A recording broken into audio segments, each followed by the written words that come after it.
অ্যাচিভমেন্টের জায়গায় বললে রংপুর এখন সোফার অনেক ভালো করছে, এনসিএল থেকে শুরু করে। স্পেশালি আপনি মেনশন করলেন যে হচ্ছে বিপিএলেও আমাদের রংপুর রাইডার্স টিমটা অনেক বেশি ভালো। সেই হিসাবে চিন্তা করলে আসলে আমাদের ইনফ্রাস্ট্রাকচার, মাঠের পাশাপাশি ড্রেসিং রুমের যে অবকাঠামোগত যে উন্নয়ন, ওটা সেভাবে হয়নি। এজন্যই আসলে মেইনলি আশা বিসিবি প্রেসিডেন্ট যে এখানে এসেছে আসলে আমাদের সাথে দেখা করার পাশাপাশি এই ব্যাপারগুলো যাতে কথা বলতে পারে সবার সাথে, এখানে যারা থাকে মাঠে এবং যারা কোচ রয়েছে, অফিসিয়াল রয়েছে, তাদের সাথে কথা বলে কোন কোন জায়গায় ডেভেলপমেন্টের জায়গা রয়েছে, এই জন্যই কিন্তু উনি এসেছে। এবং আমরা এই ব্যাপারগুলো নিয়ে ওনার সাথে কথা বলেছি যে আরও কীভাবে আমরা, যেহেতু অন্যান্য বিভাগীয় স্টেডিয়ামগুলোতে অলমোস্ট অনেক বেশি ডেভেলপ, সেই হিসাবে আমরা অনেক পিছিয়ে। রেজাল্টটা আমাদের অনেক ভালো, কিন্তু এই জায়গাগুলোতে আমরা অনেক পিছিয়ে। এগুলো অনেক বেশি এগুলো অনেক বেশি ইম্পর্টেন্ট। আপনি যদি আরও বেশি গ্লোবালি চিন্তা করেন যে আরও বেশি আমরা কীভাবে আমাদের টিমটাকে, আলটিমেটলি এই জায়গাগুলো ভালো করলে বাংলাদেশ ন্যাশনাল টিম আরও বেশি ভালো টিম আমরা দেখতে পারবো।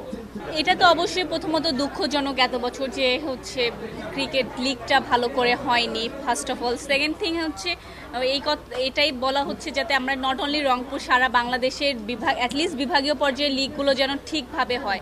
ক্রিকেটটা তখনই একটা ন্যাশনাল টিম তখনই রেজাল্ট করবে আরও বেশি ভালোভাবে যখন এই জায়গাগুলোতে আরও বেশি লুক আফটার করা হবে ভালোভাবে। তো আলটিমেটলি আমাদের বোর্ড প্রেসিডেন্ট সাহেব অনেক সুন্দরভাবেই বলেছিল আজকে ওপেনিং অনুষ্ঠানে যে আমরা হয়তো বা 7-8 টিম পর্যন্ত হতে পেরেছি, why not first or second team. তো এই জায়গাগুলোতে আমরা যত বেশি লুক আফটার করবো, যত বেশি আরও বেশি গুছানো থাকবো, আমার কাছে মনে হয় তত বেশি আমরা ভালো ক্রিকেট খেলতে পারবো। রংপুর বিভাগ বরাবরই সকল বিষয়, শুধু খেলাধুলা না, সকল বিষয়ে পিছিয়ে আছে।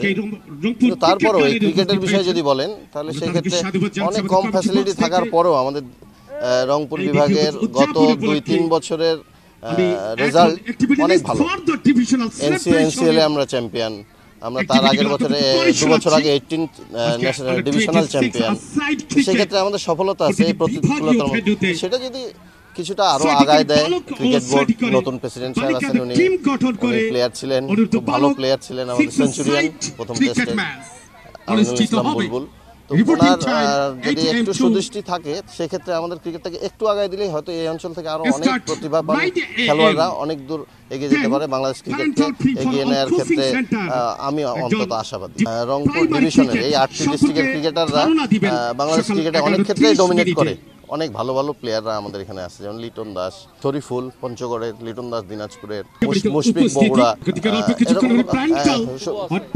সোরাদ্দি শুভ আছে রংপুর, তৌহিদ হৃদয় বগুড়া, রংপুরের নাসির রংপুর, এরকম দেখলে আরিফ রংপুর, এরকম ন্যাশনাল ক্রিকেটার অনেক আছে।